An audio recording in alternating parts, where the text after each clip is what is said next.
Um, Definitely having two bigs on the floor changes things. It changes your defense. Having both of them on the floor, your defense is going to be probably at its best when them two are on the floor together. Um, and then offensively, man, they have such different skill sets. To have someone that puts pressure on the rim, but also have someone that can spread the floor, and both guard the way they do, is definitely a blessing for this team.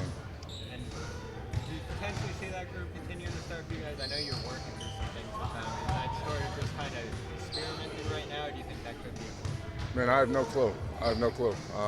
They're definitely a great defensive unit when them two are together. But that's not up to me.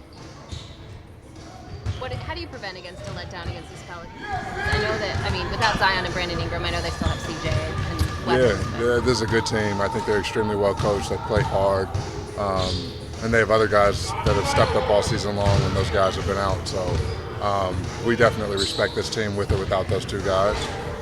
And I think that's all you need to have is respect, and then go out and play hard against them. Grand Theft Alvarado, is that something you have to think about? That's a skill set. That's Jose's skill set. That's what he does. That's what he's known for. But it's like anything else. It's on the scouting report, and then you go out and compete against them. You've run point with double big lineups before, obviously. What's the tricky part of going back and forth between playing 5 out and playing 4 out? I think it's just knowing your personnel, knowing how teams are going to guard you. It's really how the other team is guarding you, whether they're going to drop back, whether the bigs are going to, whether they're switching or not, 1 through 5, 1 through 4. And that's the challenge of having, a 4-man or 5-man like Al that can pop, and then a 5-man like Rob that rolls, that gets to the rim, that puts pressure. The defense has to constantly adjust. Do you have to look for passing to when Rob is rolling, passing a little bit earlier and hitting him on the short roll, just because sometimes the defense? For sure. A lot of the time the rim isn't going to be there with Rob because that's what they expect. So it's hitting him early. Rob's I think an underrated passer, and allowing him to be the playmaker in the middle of the floor.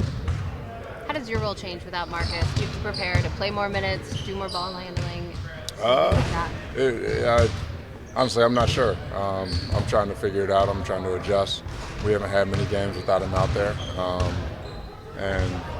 for me, it's whatever minutes I'm given or slotted, I go out and play.